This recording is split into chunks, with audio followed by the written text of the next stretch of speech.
Listen, ये maintenance loss gender neutral क्यों नहीं होते? Maintenance laws can be a battleground between spouses where women often have the upper hand. However, there are provisions that discourage one-sided responsibility for post-marital expenses.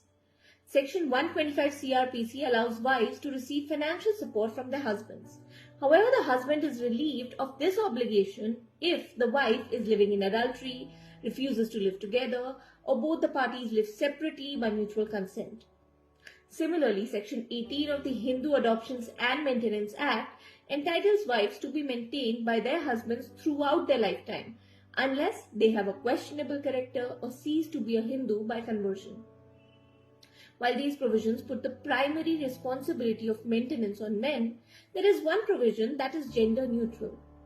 It's Section 24 of the Hindu Marriage Act, which allows either party with limited or no independent income to receive financial support during legal proceedings between spouses, based on the income of the opposite party. So, if you are a husband with limited or no independent income, Section 24 of the Hindu Marriage Act can be a savior.